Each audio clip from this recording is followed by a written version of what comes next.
This farce was started by Meg. The late Princess Diana would have been horrified and saddened by Harry's behavior and the rift that Markle caused between William and Harry. When I take a look back at that video about how we cannot blame William for Meghan's destruction of his relationship with his brother, I realize that the person really hurt the most here is their late mother, Princess Diana. Now, one of you said that Diana also made a mistake when she told Harry about the spare role too early. Well, I am sure the late Princess Diana would have been horrified and saddened by Harry's behavior, and also the rift that Meghan caused between the brothers. Princess Diana always wanted her sons to stay close to each other, and it was well known that Diana expected Harry to have a role when his brother became king.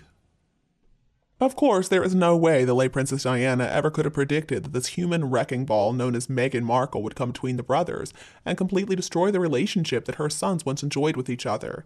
Now, Catherine only encouraged William's relationship with Harry and the rest of the family, but then again, Catherine comes from a very close, stable family. All the harm that Meghan has done to her family and the royal family is unforgivable. Harry was warned to take his time, not to rush into marriage with her. But no, Harry ignored all the warnings from everybody in his life. It is such a big red flag when you don't get to meet the family of the person you're marrying until mere hours before the wedding.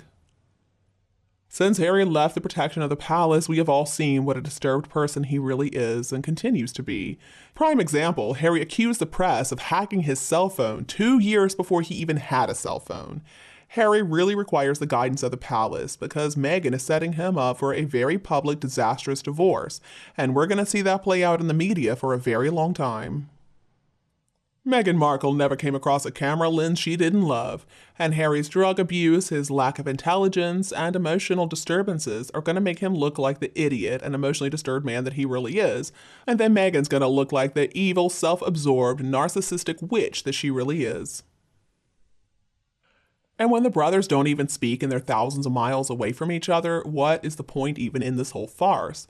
How would Diana feel if she knew about all this? First of all, this farce was begun by Meghan Markle and Harry. Harry and Meghan started this vindictive and wholly unnecessary campaign against the royal family, and they started it basically right after they moved away after the late queen told them no, they couldn't be half-in, half-out royals.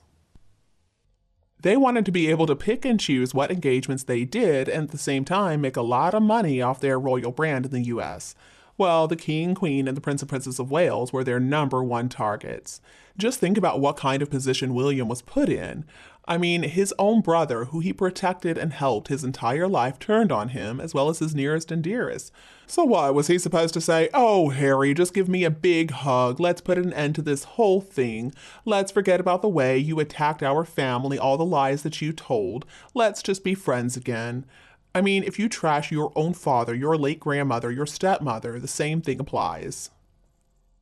If I were William, I would do no such thing, not when they've been at it for over 3 years and they show no signs of relenting. And now they're getting Scooby-Doo to write another book, after a trip to Montecito, naturally. This go around, it's going to be pretty difficult for Meghan to claim that she had nothing to do with it. And if I were faced with those two sociopaths, well, I wouldn't go near them, and I definitely wouldn't let them anywhere near my family. Next, we're going to be hearing about the divorce, there's going to be another round of attacks, and of course, it's all going to be the media's fault. You know, the same media people who they expect to take photos of them every opportunity they get. And it's not like this was some simple disagreement between family members and they raised their voices and got frustrated. No, this has been an ongoing situation for years now. Originally, it was Meghan Markle versus her own family, and then right after that, it was Meghan and Harry versus the royal family. And neither of them showed any consideration for people who were sick and dying. I mean, just think about the interviews, the books, the lawsuits, the lies. And they have that ridiculous sense of entitlement. They believe they should continue to be given monetary support as well as other benefits. And as much as I admire the royal family, they really should have stopped enabling the two of them a long time ago. I mean, they still could have adhered to protocol, never complain, never explain, but the money and the very few perks should have dried up a long time ago. I was so proud of Charles for taking back the keys to Frogmore Cottage. Harry has shown himself to be completely untrustworthy, and this is no ordinary family. This family is royalty. They are public figures, and so anything they say to Harry is going to be used as evidence against them. Even if it's twisted, he'll still use it. Obviously, the royal family has given up on Meghan, as they should. I mean, it's best to adopt a no-contact policy with that one. And I love reading your comments on this issue because it reminds me maybe I'm not the crazy one here. So let's take a look at a few of the comments that you guys left for us in our Stop Blaming Wills video. First off, let's see what Sue Clark had to say. She says, Princess Catherine humbles herself and she ends up being exalted in the eyes of the people, even though that's not what she seeks. Meghan seeks to be exalted and ends up sinking lower, but Meghan just doesn't get that. Isn't it remarkable how Meghan just keeps trying the same thing over and over again, trying to copy Catherine and expecting a different result? No, Meghan, nobody's ever going to see you as the same as Catherine, and nobody's ever going to love you as much as we love Catherine. I like the comment right under from Jenny Kuykendall too. Jenny says, I'm sorry Prince Harry did a lot of crazy things as a teenager and young adult, but I don't remember him doing all these nasty things before Megnut.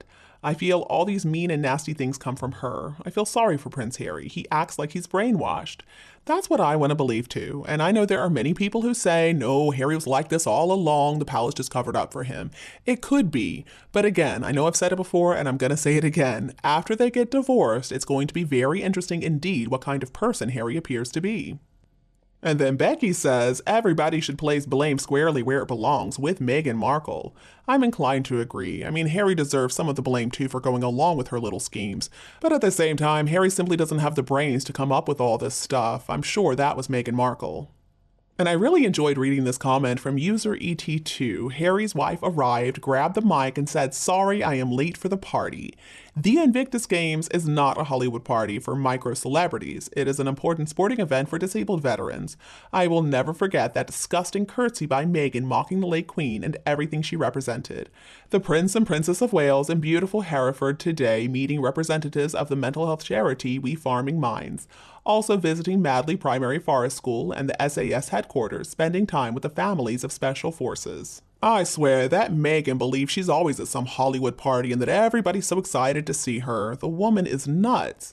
And thank you for bringing up the good work that the Wales couple are busy doing. I mean, there is no comparison between William and Catherine and Meghan and Harry. Terry Brumfield also shared an interesting perspective on this whole spare thing. Terry says, it's a shame that Diana gave Harry the title of spare, so it's actually her fault that he partly feels the way he does, and that she told him he might be needed for spare parts. What a cruel thing to tell a child at a young age. Harry is a grown man and should get over his jealousy and move on with his own life.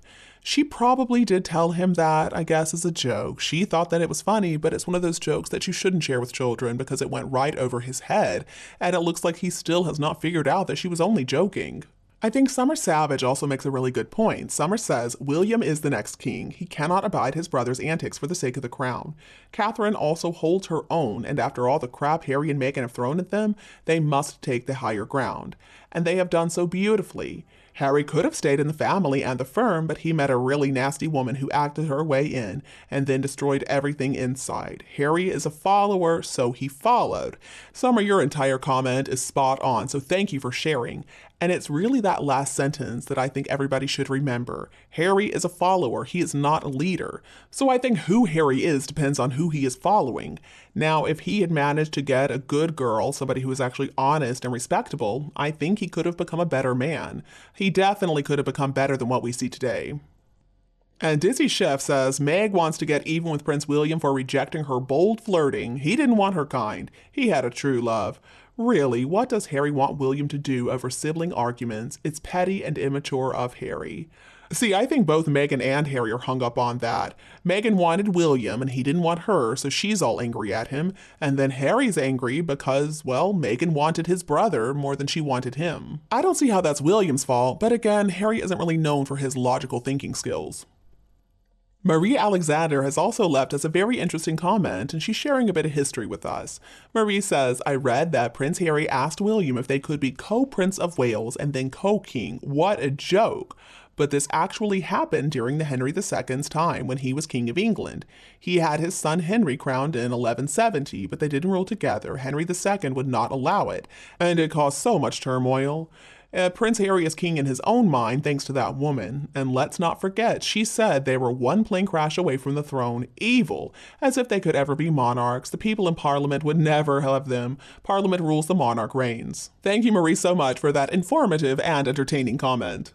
Now, about what kind of person Harry really is, Susan Roberts says, "Thank you for hitting the nail on the head. Everyone blames Meghan Markle for Harry's behavior and words. I have always thought he was 75% of the problem, Meghan Markle was the other 25%. Harry from childhood was jealous of William. Harry cannot accept that he was the spare. He spent his entire life looking for ways to eclipse William. Meghan Markle is only gasoline to the fire that's been consuming Harry for years. She's an accessory here to an already existing problem of greed, envy, vanity, narcissism, jealousy, rage, drugs, and alcohol. The palace did well for all these years to cover for Harry. The past 5 years have shown the world his true nature. He is not a person of character. Rather, he's a pathetic excuse for a human being. Well, Susan, I can't really say I know who he is or all the possible versions of Harry, but I can say I agree with you completely. What he has shown is that he is a pathetic excuse for a human being, at least right now.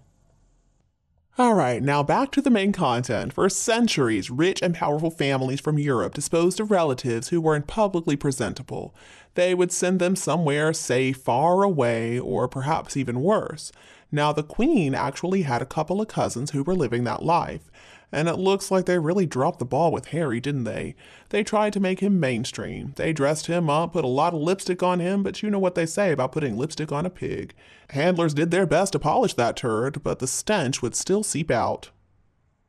And I don't know what's going to happen when they finally get divorced. I mean, I do worry about Harry's mental health. I think he's really unstable, he's unhinged, and he cannot deal with all this. And if he does manage to come through, the royal family is going to ship him off somewhere remote, because I don't see the citizens of Britain ever forgiving his treachery. Another thing I want to talk about today is what happened to the money in the late Princess Diana's trust. Now, the money that Di had when she died unexpectedly was gifted according to the will that she had written. Diana requested that her material possessions should be allocated according to her will, so Prince William and Prince Harry got the chance to choose some items of Diana's to keep for themselves.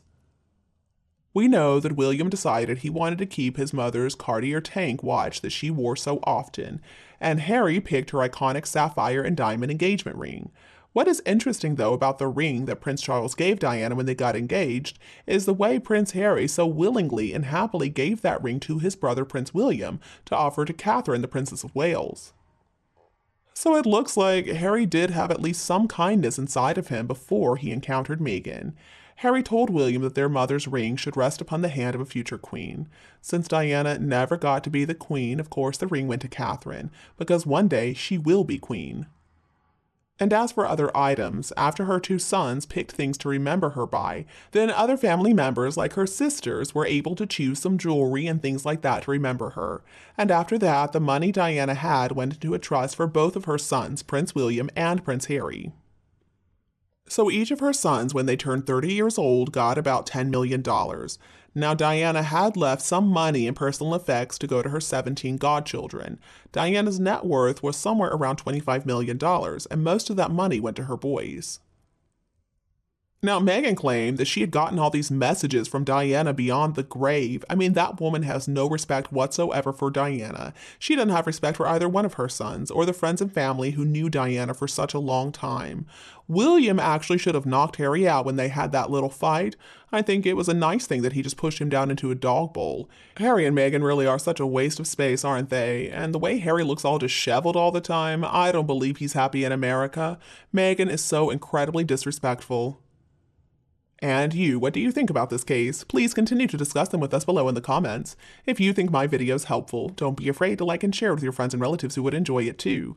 And don't be afraid to click the subscribe button to get more updates in the future. Thank you so much for tuning in, have a lovely weekend, and we'll be back to see you all tomorrow.